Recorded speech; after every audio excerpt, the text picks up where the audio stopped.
You are now tuned into the Cut Game radio show hosted by Groom City. It's the Cut Game radio show, we let them know we stay true To the Cut Game. Yeah, that's how we do. It's the Cut Game radio show, we let them know we stay true To the Cut Game. Yeah, that's how we do. It's the Cut Game radio show, we let them know we stay true To the Cut Game. Yeah, that's how we do. The Cut Game radio show hosted by Groom City. That's how we do.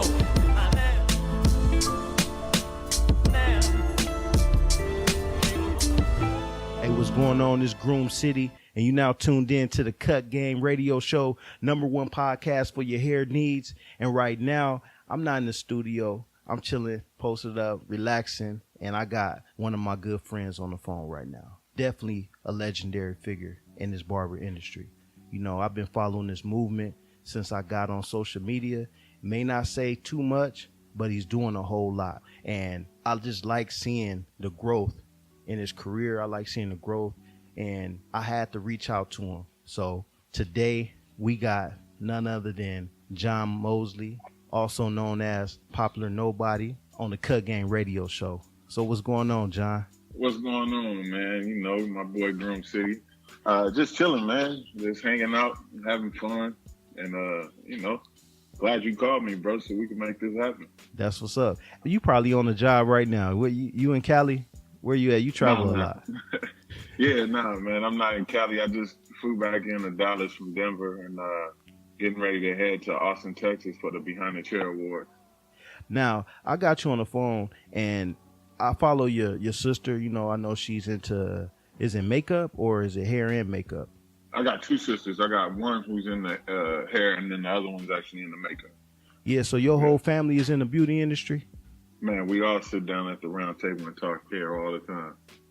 Yeah, so why don't you give us a little background story of that hair royalty that you come from? My mom started out in Georgia, left Georgia with my sister and moved to LA, got on welfare, started cosmetology school, and, you know, found her passion in that.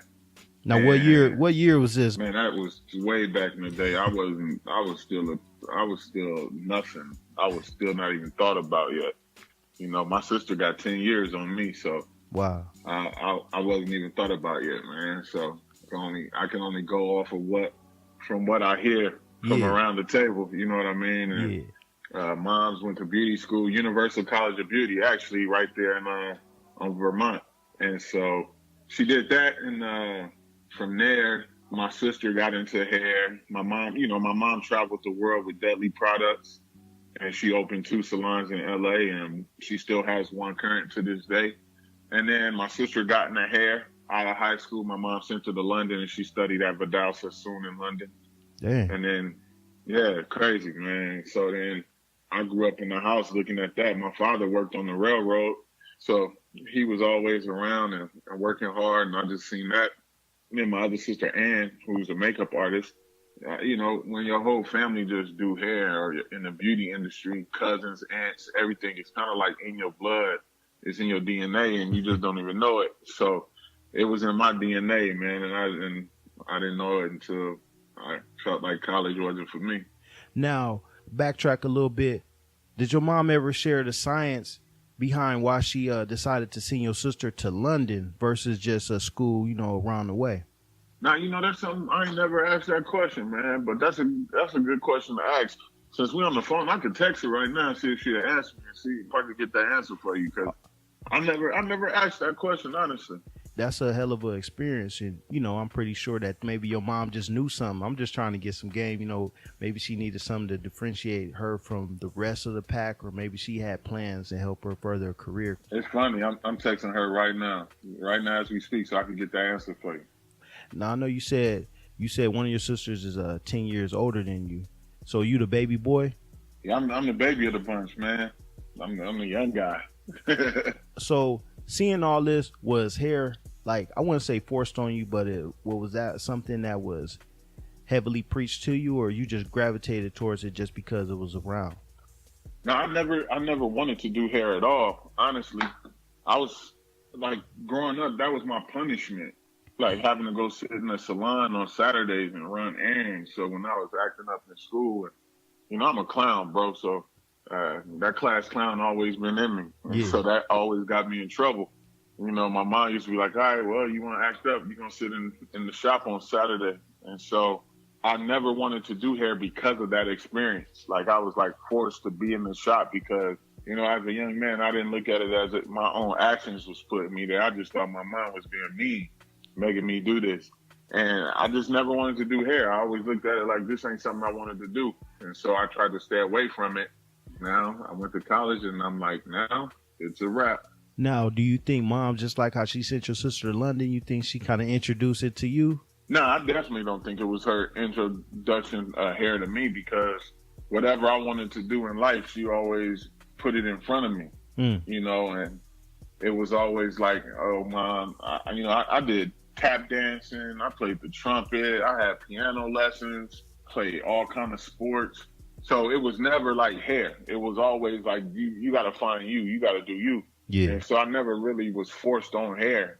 And so that's honestly like what it was. I just was doing me and I found hair. Now, growing up, what area did you actually grow up in? I was born in LA. And then when I was born, my mom and pops moved me out to Lakewood. What type of community, what type of neighborhood is Lakewood? Man, can I say a bad word on air? Oh, you can go do you. Oh man, that shit was like Pleasantville for a little bit. I was like I was the troublemaker in the neighborhood because I was just bad and I didn't care. And it was real like cool, peaceful. I was blessed definitely to be in that situation, and growing up, man, having that opportunity to not have to worry about too much, but still at the same time still have to worry about some stuff. Like what type of stuff? Well, going to Lakewood, Lakewood still had racism going on.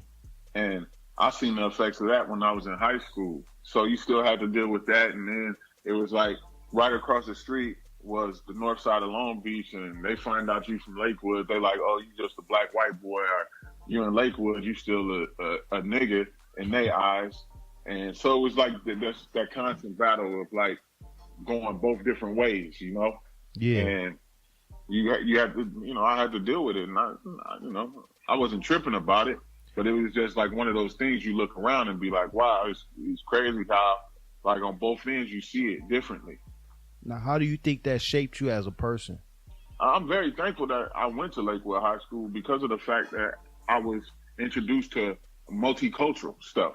I wasn't just stuck in one box. I was able to see a lot of different things and do a lot of different things. I had a bunch of different type of friends. So I think being able to be placed in that situation early has a large part of how I adapt to any situation I'm in now. I can dig you. So you well-rounded. Yeah. It basically, it made me well-rounded at a young age because you had to learn how to adapt and deal with everybody and everybody's attitude and everybody's views. Now, do you think that translated to how well you cut hair? Because I see your clientele, they definitely vary, different hair textures. No, that as an adult, my clientele doesn't reflect on how I was able to adapt as far as personal growth from high school on. My friends in high school and stuff, I didn't cut hair when I was in high school, so that had nothing to do with it. It was just being able to move corporately through the ranks in different areas now is what I look back on and say, I'm glad I was in those situations before.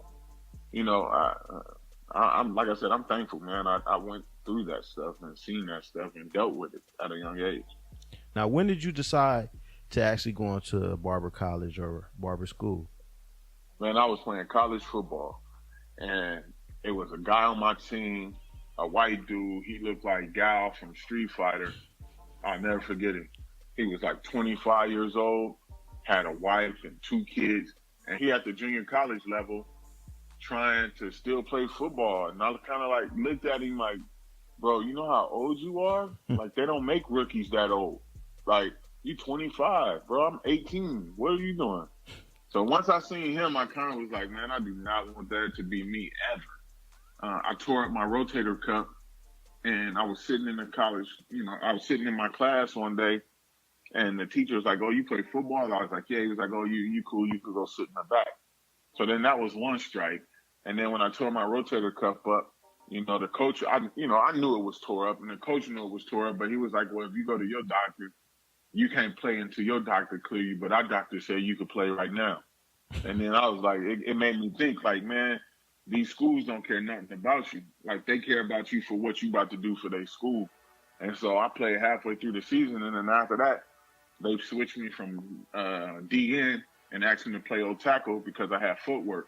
And they was like, we don't have any guys that really got footwork like you, and we got 9 defensive ends, and you one of them, but we rather put you at tackle right now, and you'll get better looks from other big universities and blah, blah, blah, which I did, but I lost my passion that moment I switched.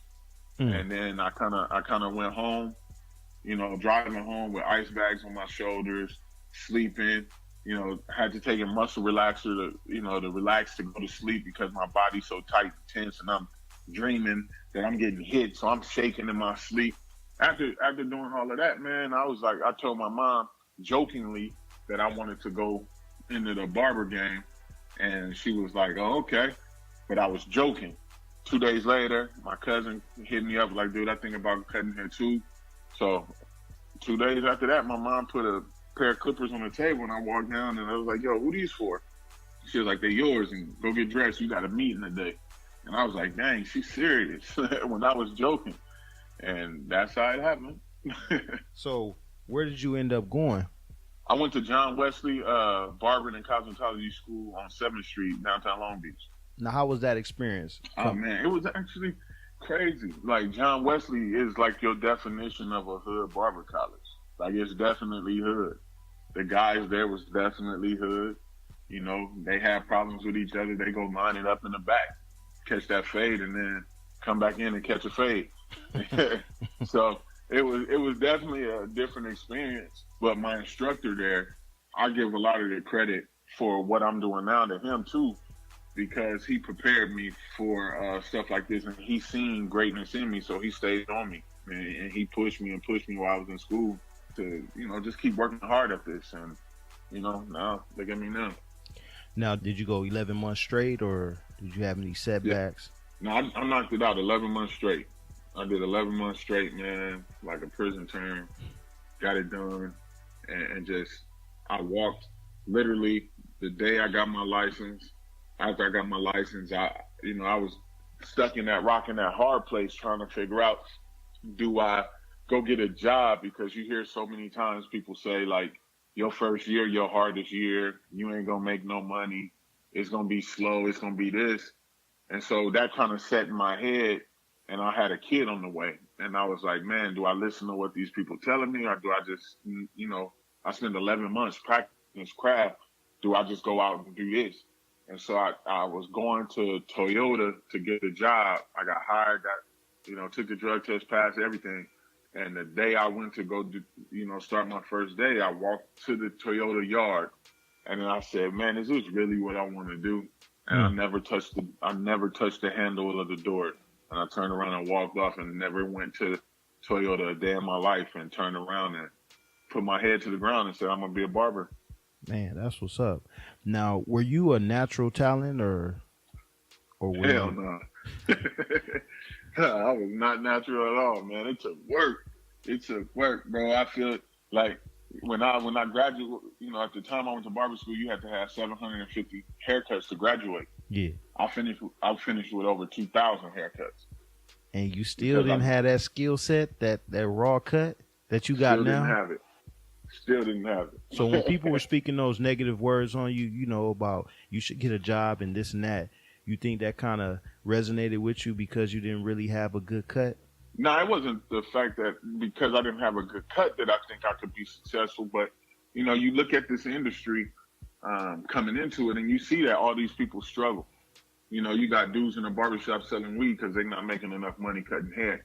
You got dudes that look at barbering as a second job because they got to use this first job to really make the money to provide for their family. So that's what I was kind of looking at, instead of like thinking about what people were saying. I was more or less looking at the surrounding environment of the element that I was getting myself into.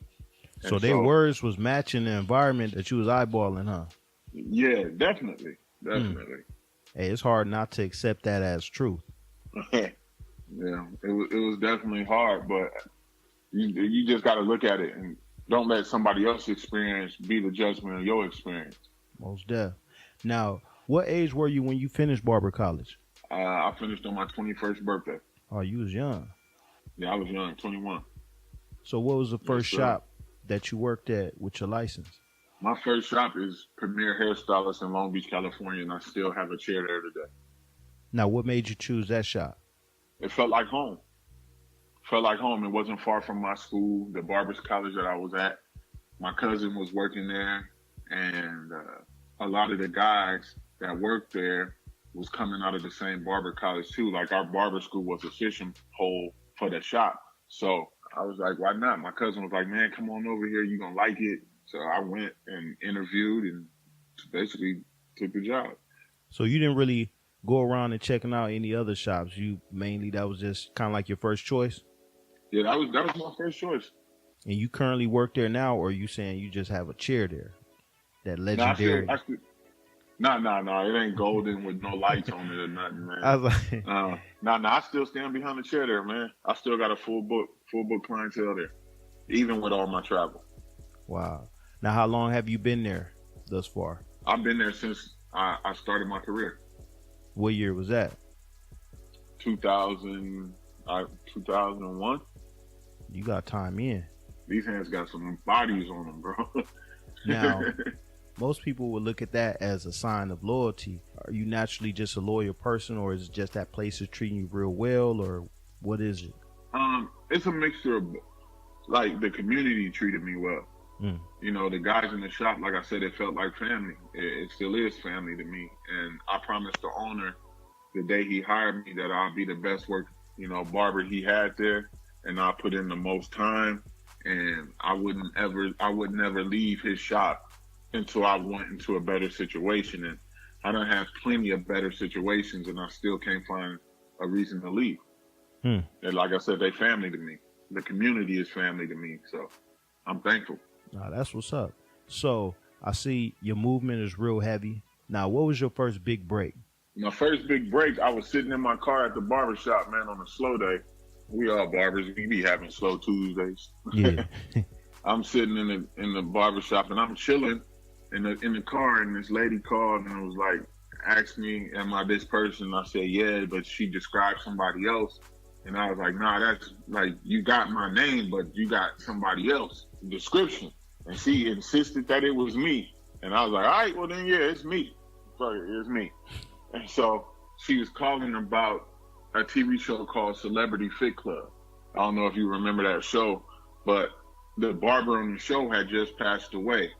The crazy thing about that was the barber that was on the show that had just passed away, months prior to him passing away, he was sitting in my barbershop telling me that I'm the next one and that I got a gift and I'm going to carry the name for my family because I have this gift and he see it in me.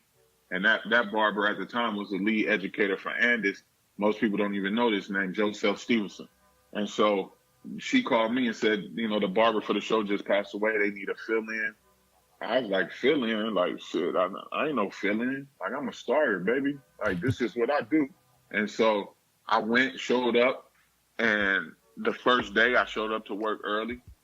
You know, I helped out in the trailer, did all the extra stuff. And instead of being a fill-in, at the end of the first day, they was like, yo, we like your work. We like your work ethic. We want to keep you on for the whole season. And that's how it started.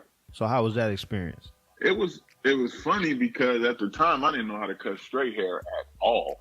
Like, and I go to set, and it was all straight hair. And they was like, do you know can you cut this? And I'm like, yeah, that's when that fake it till you make it kicked in. Yeah. And so I faked it until I made it. And they hired me for 6 seasons, so I guess I did pretty good. I just kept my head down, man, and did my work. And I just stayed out of people's way. And I, you know, just tried to extend myself and help everybody in the trailer to make myself an asset.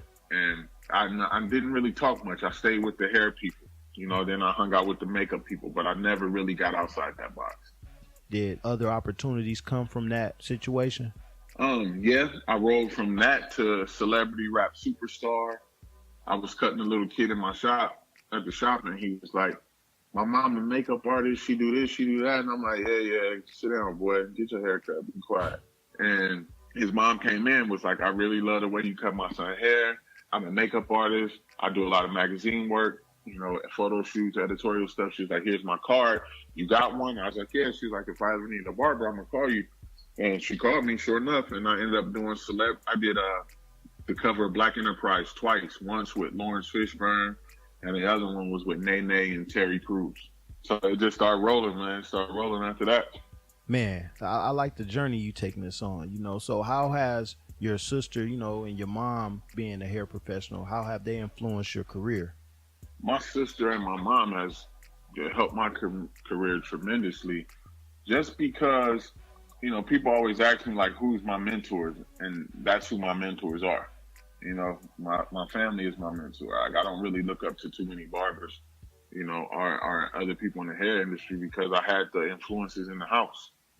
And so, like, my mom to me is like the Black Oprah Winfrey of hair, so being able to just have those conversations with my mom and my sister at the crib I didn't have to go out and look for, other guidance or inspiration in the industry. It was right there in my face. Wow. Now, do you continue to go to them for information or to get their insight? You know what's funny? Now my mom and my sister, I still talk to my sister about stuff when we laugh about it, but I don't really go to my mom no more. We just have conversations now, more so than me going for advice. It's more so conversation pieces. Hey, a lot can be gained from good conversations. I'm a strong believer in that, man. You just listen to people, you'll get what you need to know. All day. So, how did you get hooked up with Paul Mitchell? A guy by the name of JJ. Man, like, it's so crazy how I remember so many key influential situations and the people that was in those situations a lot of times. So it was this dude named JJ. He called me and was like, man, we heard about you. We'd love for you to come in and do a guest artist spot. And I was like, yeah, sure. So the guest artist spot is like a 2-hour class on a Tuesday morning from 10 to 12, not paid, not nothing. You just go talk to them about what you do, show a haircut, and leave. So I did that, and I did it 3 times. And then later on, it was like, we want to start a barbering program, and we want, we're going to come back and look for you later on down the line when we get this going. And I was like, yeah, all right, whatever. Like, how many times you hear somebody say they're going to come look out for you? So I was like, yeah, right, whatever. And then one day I was in the shop, and this lady came in by the name of Lana. She was like, yeah, I work for Paul Mitchell. She was like, they sent me here to come talk to you. And I was like, oh, okay. So she talked to me, took me back, and then I set up a meeting with them at the school. I was sitting in the office one day, and they was like, I showed them my bio, my resume at the time. They was like, dude, how old are you? And I told them, and they was like, your resume don't say you that young. Like, it say, like, you older than that for the body of work you put in. And I was like, nah, that's my age. And they was like, wow, this is crazy. And I was like, thanks. And so Brennan Claybar walked outside, made a phone call to his brother, Wayne Claybar. Wayne came, they got back on the phone and came back in and was like, are you Doris Mosley's son, huh? You John Mosley? I was like, yeah. He was like, my brother basically said, like, you come from a good club, so how are you now? And that was that. Man, that's deep. So I got to ask you again. So how was that experience, working with Paul Mitchell, working with Wynn, just working with the whole brand? It was a learning experience a lot of times, because you're taking somebody who went to a hood barber school and putting them in like this Tashi 2000 world. You know what I mean? Like, it went from a flip phone to an iPhone before the iPhone was even popping. You get what I'm saying? So it was like I didn't know how. So it was a whole nother operating system you had to download, a whole nother OS. Man, I had to get iOS 8000 to run this one. And so just adapting to the culture, adapting to the culture, how they do things. And now, you think your Lakewood background kicked in a little bit in this environment? What? Did it? Did it? Yeah, man, how to understand these folks, man, and deal with people. Yeah, it did. And so, I just adapted. And then it was a guy that worked for the company that had a pretty nice following in the company and had a cool name. He met me, and he, his first thing was like, oh, you're not going to make it here. And I was like, why? He was like, you just a hot shot barber. Like, you can't cut hair with shears.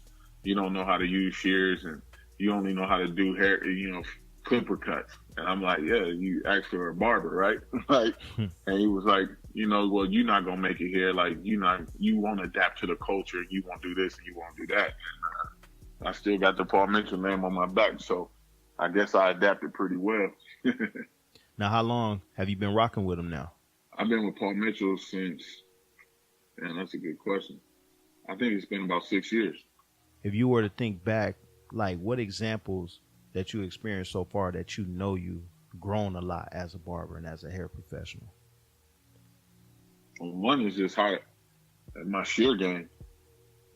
One is that my shear game, being able to teach and develop better, learning leadership skills. Being able to take coaching and give coaching in a non-critical way.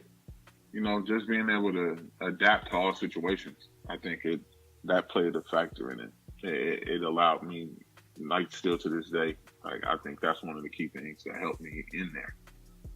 Now, what type of opportunities has came your way since you've been with Paul Mitchell? Since I've been with Paul Mitchell, I got to write the barbering curriculum for Paul Mitchell. So now all the schools that's in the network that use the barbering curriculum that's my brain pretty much for what I wanted to give out. Part of my brain is pretty much what the curriculum is. So writing that curriculum, being an African-American male on a men's cutting DVD, that's big. Starting the Advanced Academy men's cutting team because they didn't have a men's cutting team at first until I got there.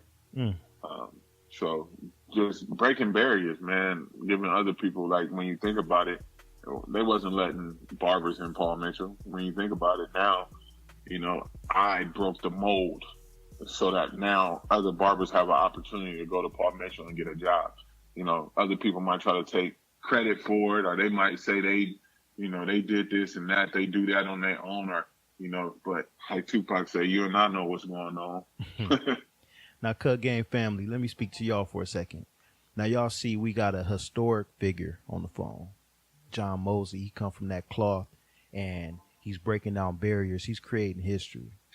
I mean, you got to respect it. Now, let's get back to this barbering. Let's get back to this cut game. I seen you in traffic, different hair shows and whatnot. Now, what got you involved with the barber shows, the culture? As far as like the battles?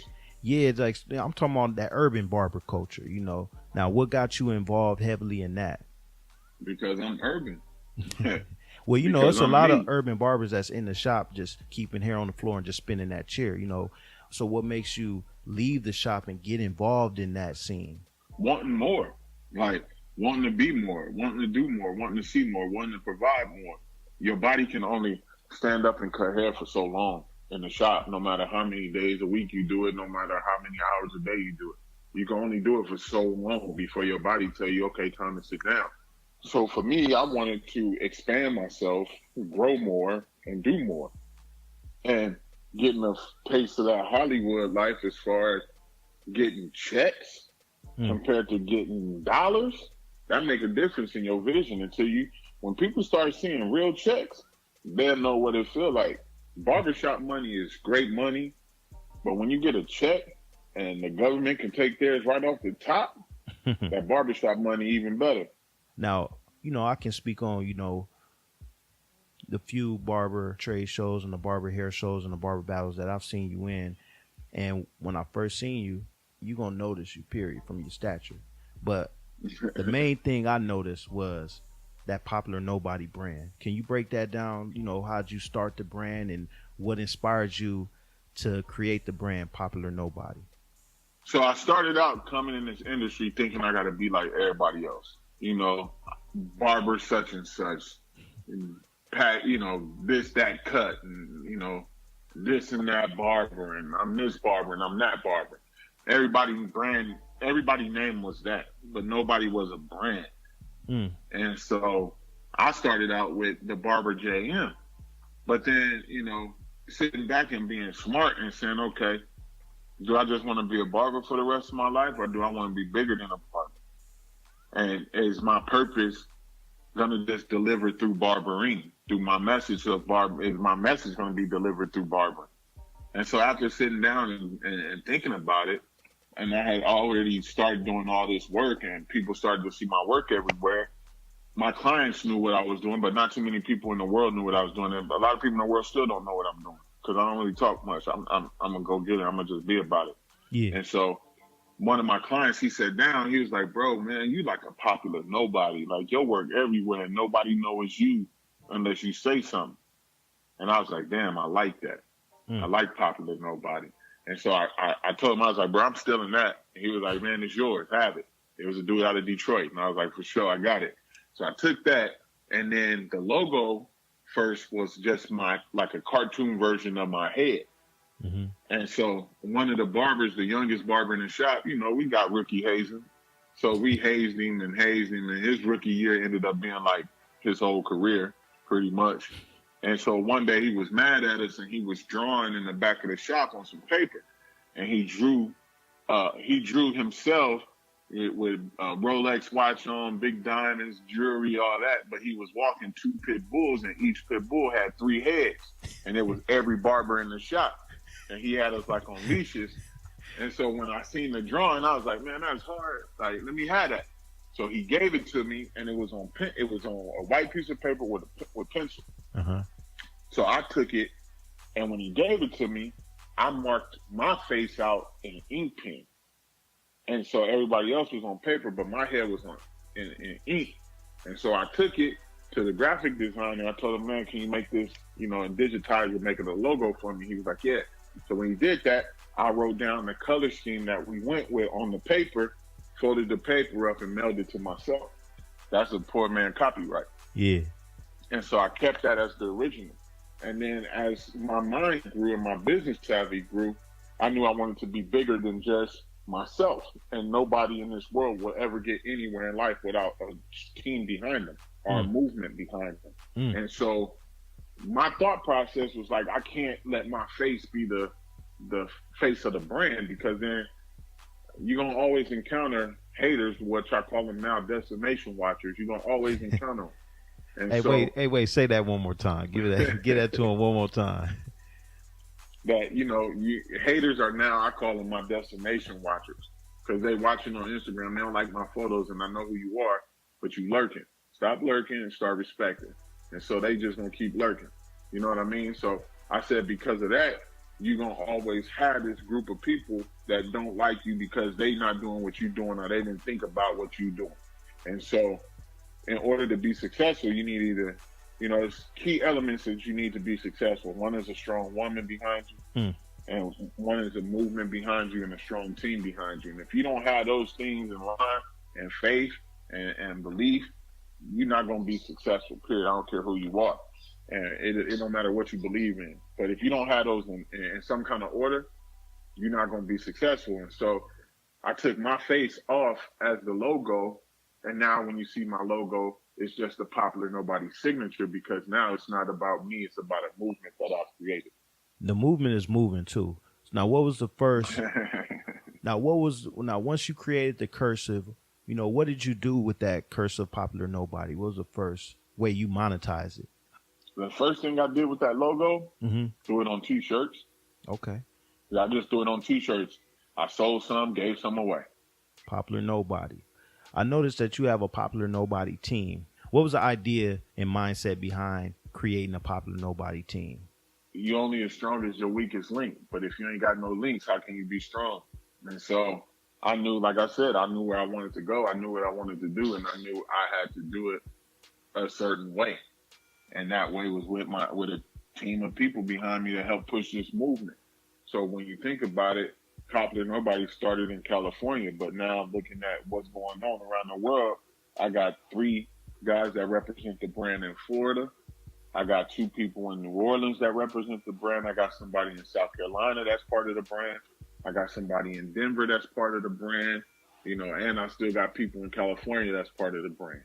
So now what I've created is a brand that is now a movement around the world, not just in California. Now it's Popular Nobody stuff floating through Florida. It's Popular Nobody stuff in New Orleans. Like, so now the people of the city start to see, like, man, what is this Popular Nobody stuff? Like, who is this? What is this? And then when they go back to Google it, you see pictures of me, of course, but then you see you see everybody else too. So what's in the future for the Popular Nobody? You know, in the next 1 year, 3 year, 5 years. 6 barbershop. Yeah, we looking to open 6 Popular Nobody grooming lounges. That and continue to provide great education around the world and creating more content, creating more products, merchandise, and pushing the brand. Now I know last time we spoke and you spoke about some combs. I know we still haven't got the cut game still haven't got their combs, but now That's my bad. now that they out, what's up with the combs? Man, the combs, they booming, man. Like my team said I should change my nickname from Popular Nobody to Billy Boomin', dog. So you'll see me hashtag that sometime, Billy Boomin'. Nah, the combs is doing great, man. They moving. My thing is you find a problem and you become the solution. Yeah. And one of the problems was every class that I teach, everybody was cutting hair with whack combs or they just didn't have combs, period. And so that was one of my driving forces was like, I found a problem and I'm going to become that solution. And that solution was creating combs. I travel a lot. And so a lot of times my clippers was chipping. So in order to, to figure that out, there was a problem for me. So I created a barber carrying case that has straps on it. That has straps on the inside of it. So it's a hard case that straps and it looks real professional and real clean, black and gold, real professional. So when you walk in someplace, you automatically demand respect with black and gold. Then you pull out the combs out of the case and you got black and gold combs, Then you turn around and pull out a cape and now you got a black and gold, you got a black cape with a gold Popular Nobody stitched on it. Then you turn around and, you don't know what else, nobody know what else I'm coming out with because I don't believe in letting my secrets out until the secret is out. That's what's up. But the Cut Game Radio Show, we like exclusive information. Could you just give us a little bit of something that's in production that's about to release? Could you drop that on us real quick? Yeah, so me and my team, honestly, I was just talking to my right-hand man, Taylor Fade, and we talking about doing a team poster, the old school like barbershop poster, with all our teamwork on it. Because honestly, no disrespect to nobody else, and and if you get disrespected, then that means you feel a certain type of way anyway. But I feel like I got the coldest team in the industry, and it's not just on the haircutting level, but it's a family bond. It's a trust thing. I feel like, we look after each other. Even the females on the team, they like little sisters to us, and so we protect them, look after them too. And, we all call on each other for guidance and leadership. Even though I'm a leader, I still call on them for guidance and leadership. And so we got, that coming out with the posters. I'm doing a barbering mat and a Cosmo mat that's heat resistant. I just dropped a round brush for barbers that do straight hair that want to create volume and get that lift that they can't normally get. We got the barbering round brush out that just came out. The capes are out. We got the hats, t-shirts. We got socks coming out. So yeah, we, creating merch, man. Creating merch. No, that's what's up. So far, the items, like I seen your case what was that, in New York? Yeah, IBS New York. Yeah, I went to your booth and I saw your case was dope. It had to pay for itself. If you chipping blades all the time, just that little cost add up, you pay for the case. So I like your work. It's very professional. So Cut Game family, y'all please go out, support Popular Nobody brand. The Cut Game Radio Show approves the quality. We approve the content. We approve the people behind the brand. This is barbers putting out barber products. So y'all go out there and support the Popular Nobody brand when y'all see it.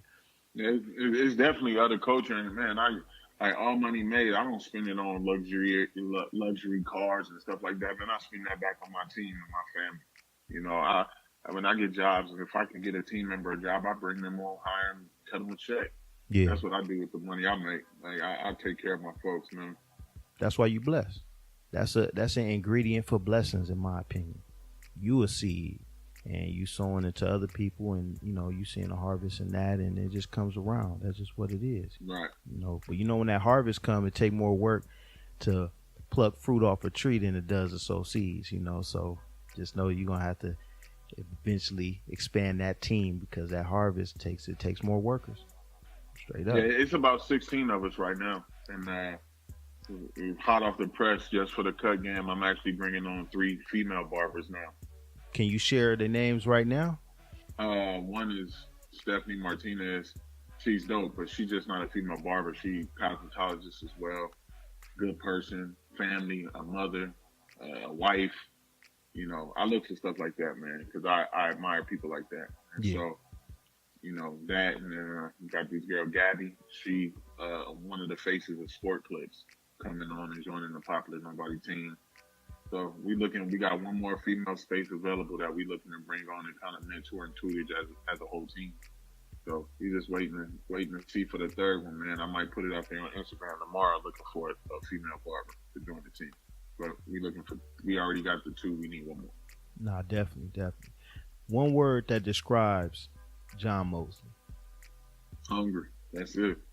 I'm hungry. Now, when you say hungry, now, are you eating everything, or is it a specific type of content that you like to consume? Nah, man, I'm a shark, man. You put it in the water, I'm gonna bite it. If I don't like the way it tastes, I'm gonna spit it out. That's what's up. Now, look, we ask everybody that comes on the show, you know, if there was a code of conduct for barbers, what code would John Mosley add to it? Shit, get rid of Photoshop and fibers. Why? Why? Because it's, you know, a lot of guys say females wear makeup, so it should be okay for a man to wear it. I feel like, man, if you got hands, you got hands. Like, you don't need it. The old school guys didn't have it. And I know everything is new technology, new this. I worked on Hollywood sets where I done told producers and directors, like, I'm not using that stuff. That's not what I do. Let me just show you what I can do with my hands. And the actor really appreciated it and respected it because I did step up and say, nah, I'm not using that. So I just think for me, it's messing up the game. Like when you look at Instagram right now, Barbershop Connect, Sickest Barbers, Barbers Inc., you know, they all putting up this work. And when you look at it, you're like, dog, that's not even real. Like y'all glorifying people that's not really doing these haircuts, man. My boy was just telling me he seen somebody fiber inside the fade so it could look good for a picture. Like, is this what y'all really doing it for? Like, y'all doing it for a picture? Because after that picture done, you might not ever see that client again because the haircut trash. It's crazy. Like, when I see all that, you know, it's kind of like 2 ways I look at it. At the end of the day, I'm just like, when it comes to Photoshop, you know, if you Photoshopping cuts out the chair, I mean, to me, that's kind of weak because when a client shows that haircut to your local neighborhood barber, you can't produce what the computer produced. You just can't. No. So it's leaving like a false expectation out there for the customers because they're really thinking, false hope too, because they really thinking that this client's hairline is really that solid or that fade is really that blurry, and really it's the computer. It's the computer. Yeah, when people show me pictures, I'll be like, man, I tell my clients all the time, new client, that picture, if it looked like Jesus did it, Jesus did it. And I ain't talking about Jesus up the block. I'm talking about Jesus up top. You know what I mean? Like, you know, and I feel like it's helped the game, but it's also hurt the game because now dudes went from, you know, you work on set. So, you know, you go from using Topic for covering up a bald spot at the apex point when the light's shining on it to now everybody using it to make things look so sharp. And it's like, bruh, your hair not even that color. Like, you got red hair, but your hairline's super brown. Like, where they do that at? Yeah, I just noticed when I hear younger barbers, you know, under 10 years speak about the game, it trips me out because when they speak about the game, they speak about the game based off of Instagram. Like, to me, in my opinion, it could be because I'm older. The game is not Instagram. To me, Instagram could be MySpace tomorrow. The game is like what you were explaining, the community, relationships, teams, family, art. That's what the game is to me. The game is not Instagram. I ask some people, you know, about the game, and they'll say, when you post, you need to post this, you need to post that. I'm like, I didn't ask you about social media. I asked you about the art and science of barbering. What's your definition of the art and science of barbering? the art and science of barbering. It's being able to create shape off of bone structure. That's the science behind it. The art, understanding how to contour to make something that's flat get a round appearance. Tailoring guys' haircuts to their needs. That's the art and science behind it. Understanding how to use multiple tools than just one. Now, Cut Game family, y'all see why we got John Mosley on the Cut Game radio show. He's dropping real cut game. Now, that's cut game right there. John, man, I appreciate you for sharing your time on the Cut Game radio show. Right now, I'm going to give you the stage. Drop something real heavy on them. You know, we like to refer to it as nuggets. So drop a nugget on them, and, you know, we're going to put the sauce on it and going to help somebody. My thing is this. I see a lot of young barbers looking up, you know, to other barbers on Instagram, and I ain't gonna say there's something wrong with that, because we all gotta find somebody to look up to. A lot of people say they look up to me for what I'm doing and how I'm pioneering this industry. I'm doing things different than what most people see. To be able to write a curriculum for $1 million company and have a say and a voice in the company. And my thing is this. Everybody say, oh, I got the dopest fade. I got the tightest fade. I can fade like crazy. I could do this. That's amazing. Good for you. Great. Do your fade, bro. But when you really want to make money, a carpenter has more than one hammer in his toolbox. A carpenter can do multiple facets of carpentry. So don't just think that your clippers is going to be your main focal point in your business. At the end of the day, the art of the business is business. And if you don't know business, you can't be a full artist, because you'll never be fulfilled. Why? Because you'll never understand what it really feels like to be an artist. When you look at it, I work for Andis. I work for Hattori Hanzo Shears. I work for Paul Mitchell. I work for Jatai Feather Razor. And I work for Popular Nobody. Those are 5 game-changing companies in the industry. And they're all different facets of what I do and what I hold in my tool bag. You have to be smarter. It's not about just cutting hair, doing a ball fade, and putting fibers on it and say you got the best fade in the sharpest lineup. Because it ain't about doing the graphics, painting pictures in people's heads and putting the semi-permanent paint in people's hair and saying you the best. Because at the end of the day, something that I learned early in my career is that the people that want the graphics can't afford them, and the people that can't afford them don't want them. So when you're looking at building a clientele and you're looking at trying to grow your brand and grow your business, don't think about just right now. Think about how you need to develop for the future. Think about what you're going to do for the future, not about right now. Because like you just said, Instagram can be MySpace tomorrow. And I'm pretty sure Instagram got a lot of dudes out here with their chests out, like the cowards that was police officers now. You was a coward in high school, and now you a cop, so now you tough. Instagram got people fooled like that. Instagram got you thinking you the dopest because you got a lot of followers, but you still crying because you ain't making no money. So young barbers, don't be that guy. Don't worry about what social media say. Worry about what you say. Be your voice. Be your reason. Know your why, find your purpose, and be who you are. Don't let nobody change you from being who you are. I done messed up a lot in life, and it's all self-inflicted wounds. But one thing I can say, I self-evaluated myself and realized where I was messing up and where I could be better and where I needed to be better. And that was, in my home. And now I'm doing something totally different, and I'm looking totally different in life, and I'm shining totally different because I got a different type of perspective. And one of those perspectives is just being a better me. I know what everybody else looked like, but I didn't know who I was. I didn't know what I looked like. And now that I know what I look like and I know my purpose and I know my why, I'm putting out the best art form that I can because I'm handling my business. I stay in my own lane.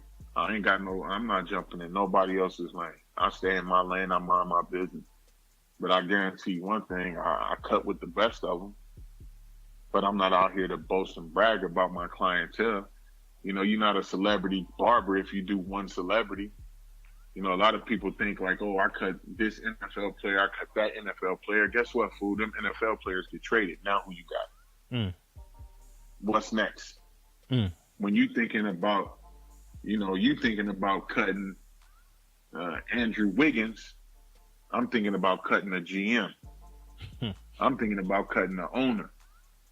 I'm thinking about cutting the towel boy. I'm thinking about cutting the janitor. You too worried about cutting a star, you gonna never make it. Why? Because they always get traded. Athletes, they cheat. They like to keep their money. So they really don't even want a haircut. And a lot of you barbers is messing this game up, real talk, by, asking dudes in their GM for pictures. And don't think I don't see it. Man, I got a lot of celebrity clientele. And they show me the DMs. And some of you dudes know I cut them. So let's not even play that game. You sliding in like, yo, I'll cut your hair for free. Just let me get a picture. Dog, you messing up the game. Where your integrity at? Do your kids eat off a picture?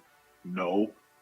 Do you eat off a picture? No. You get another man that hit a button on their screen to say they like your photo because you took a picture with this guy. Man, respect it. Respect your industry. Respect your craft. Respect your family. Respect your hustle. Respect your grind. Respect your process. Don't live for right now because Instagram cool. Live for later because you cool. You giving them too much, John. You giving them too much, John. Right now they got so much to chew on. We gave y'all an hour of John Mosley. An hour. I'm talking about beneficial information for y'all to chew on. So right now we gonna have to cut it off. That's enough for y'all right now. He gonna be on the show, but right now this phone call, that's enough for y'all. Man, I want to thank you, John. I could go all night, bro. I could go all night, man, because I'm just passionate, man. I'm passionate about this. I'm passionate about helping people grow, bro. So when I get an opportunity to speak and say my piece and get my voice out there, I want people to know. Like, there's a lot of misconception of who I am. Oh, he this, he that. No, I'm me. And you don't like me because I'm me. And I'm fine with that. You don't pay my bills. You don't wake my kids up in the morning. You don't do none of that. I do it. So at the end of the day, if you don't like me, that's on you. You got the issue, not me. And I'm not even going to sweat you about it. I see you when I see you. I'm still going to, wave at you from afar.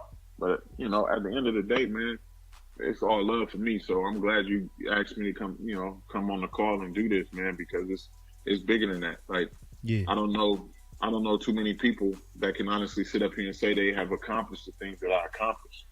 I don't know too many people that can say they was just, voted by Modern Salon top 100 industry game changers.